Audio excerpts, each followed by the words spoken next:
Welcome to the Cheltenham Exchange. I'm Ian Rayner, and this is the first of our Handicap Bonanza videos, where we have asked 20 guests over 2 videos to give a handicap selection for the Cheltenham Festival. For this video, we have 11 guests who have made a selection for the Handicap Hurdles. They are Paul Beck of Spectre Racing and the Fat Jockey Forum, Ginger Joe, Dave and Jamie from Cheltmental, Lee and Harry from the Only Fools Love Horses.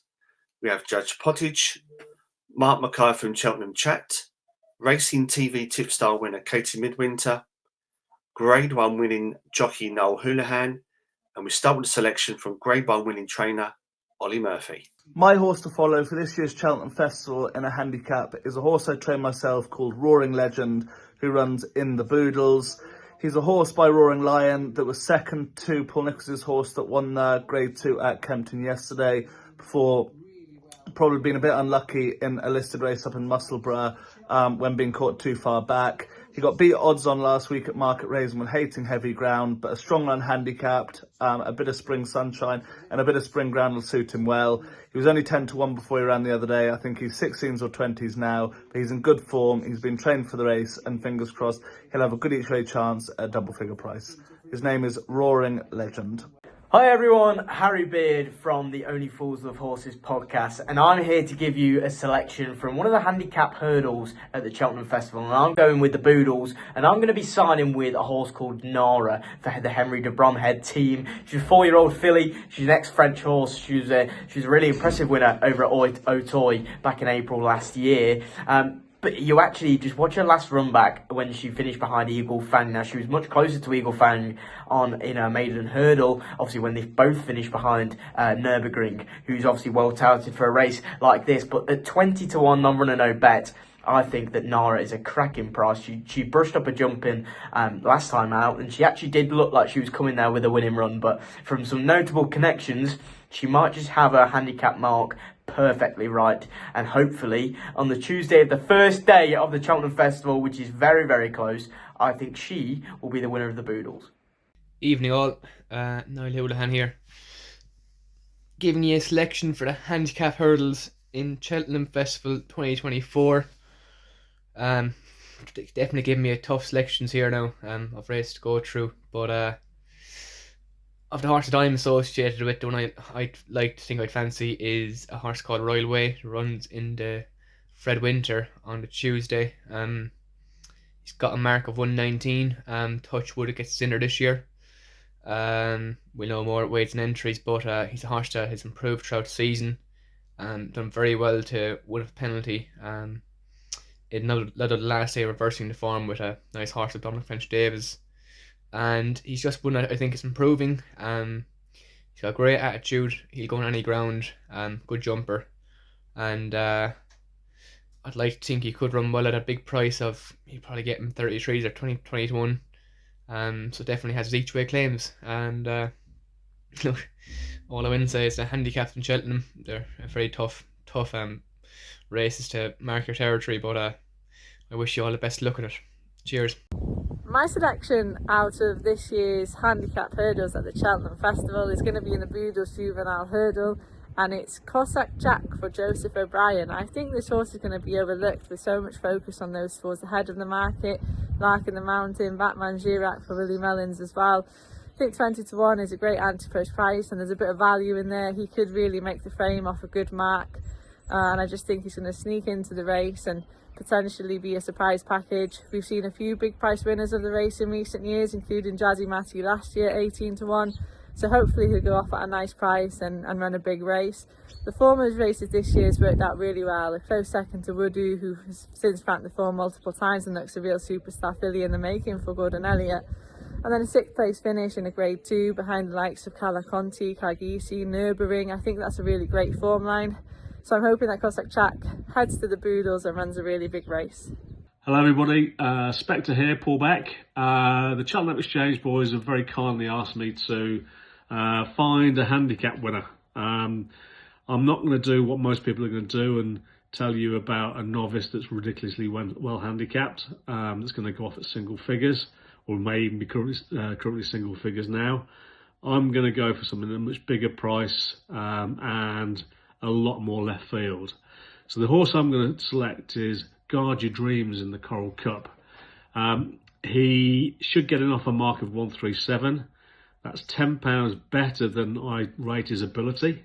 He has had a couple of years out, but he's been back for a couple of races now, and he's prepped over 2 miles when he clearly looks as though he needs 2.5. He's run pretty well, so I don't think he's lost any ability. So I think he's potentially a very well handicapped horse. He's been in a few battles now. He's well hardened, and you need those kind of horses in these kind of races. It's why we see very often some big price winners and shot winners, the kind of horse that people don't really look at. I think he fits the bill really well. He also runs particularly well around Cheltenham over course and distance. That for me is another big tick in the box for him. And the biggest one of all is his price. You know, he's 25 to 1 for the Coral Cup. You could wait for the day. I suspect he might get bigger. There is one small risk that he doesn't get enough. 137 would have got him in for 9 of the last 10 years. If he didn't, they would then have the option of the Martin Pipe. So I would suggest that you back him no run and no bet if you back him now, or you wait until the decks. But my selection for the Cheltenham Exchange boys is Guard Your Dreams in the Coral Cup. Hello Cheltenham Exchange fans, my handicap selection for the 2024 Cheltenham Festival actually comes in the Pertemps Handicap Hurdle, where I really like the Ted Walsh trained mare Great Cool. Now, she started off her season by running over 2.5 miles at Punchestown and Nace, and made very eye-catching work later on in the races that day. Now, she then went to Leopardstown on her first attempt over 3 miles in the Pertemps qualifier over Christmas, and that seemingly made all of the difference. She was very, very strong through the line, and she's a very straightforward type, which I do like about these sort of Pertemps horses. You don't want a tricky sort when you're trying to win one of these big handicaps, and she definitely still looks way ahead of her mark.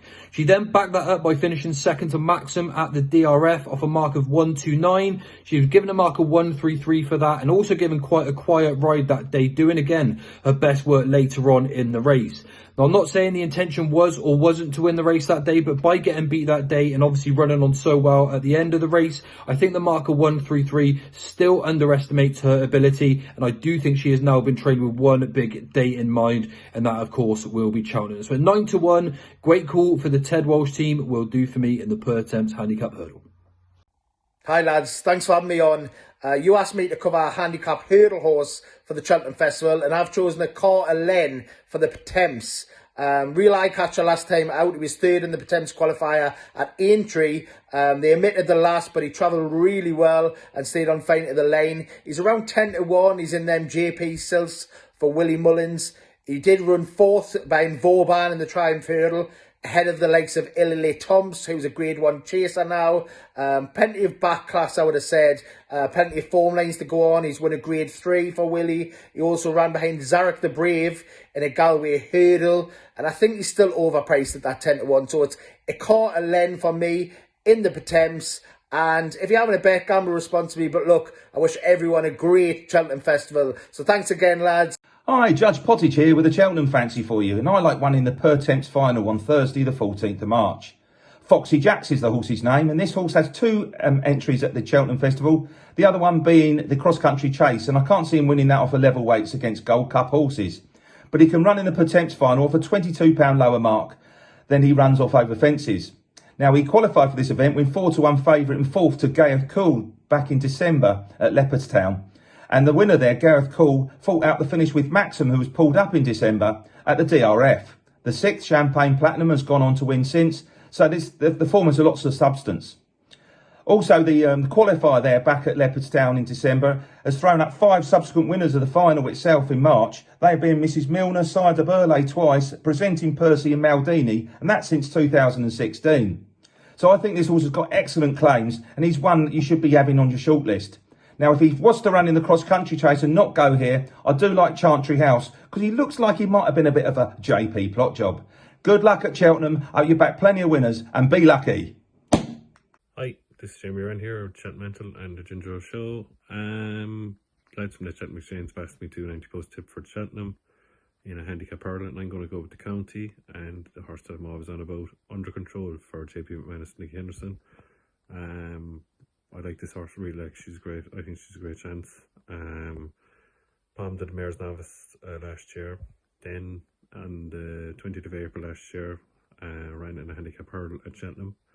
Then was turned out 9 days later in a novice handicap final at Sandown on Celebration Chase Day. Won off a mark of 128, beat Iberico Lord off level weights. Iberico Lord's gone on to win a Greatwood, and a Betfair Hurdle is now rated 143. Under Control then came back and ran a handicap hurdle at Newbury. Travelled well. The second last looked the winner on a race won by Hansard. Second that day was bad. It was second last week in the big handicap hurdle at Ascot. Then returned into a mare's race at Doncaster, split Astro Diamond and Garland Marceau. Astro Diamond's main fancy for a mare's hurdle, has a rating 144, but after mark of 138 under Control seems to have it seems to have much better than its mark. It surely has, and you need to be improver really to win a county or a class horse, and I think she's an improver. After mark of 138, I think underestimated her. I think she could be close to 150's mare next year. So yeah, it's under Control for me in the county hurdle. Thank you, lads. Thank you to the Cheltenham Exchange for asking for my selection. I'm Mark from Cheltenham Chat. My handicap selection is in the county hurdle, non-runner, no bet. Under Control, who has very good form last season with the Iberico Lord, beating the horse who won the Greatwood and the Betfair Hurdle off level weights last season. This season she's run in the Jerry Fielding. Her wind gave out that day. She's since come back and come second to Astro Diamond, the second favourite for the mare's hurdle. I believe she will give you a good run for her money in this race if she runs. Good luck at Cheltenham to anyone watching the Cheltenham Exchange video. Oi oi, out with the dog. Thought we'd send the video over now. Sorry it's a little bit late. But we do have a handicap hurdler at Cheltenham for you guys to pay attention to. Pretty well found in the market, to be fair, so apologies for that. However, I do think his chances are there for all to see. He is no ordinary Joe. Ran this Saturday at Kempton, stayed on nicely under Kevin Brogan on a pretty soft enough ride, I'd say. Was ridden cold by Mark Walsh at Doncaster early in the season as well. Now, he is rated £1 higher than he was for the Pipe last year when second to Iroko. We know all the hype around that horse, especially with his setback and how he's so prominent in the market for the Turners now. But this horse got close-ish at Kempton. Maybe the handicap will reassess and he might go up, but he's not going to reach the ceiling of the 145 for this. If there's any juice in the ground, I think he's got a proper chance. Top price 12 to 1 at the time of recording and a general 10 to 1 poke. I still think that's fair. So be lucky, no ordinary Joe in the Pipe.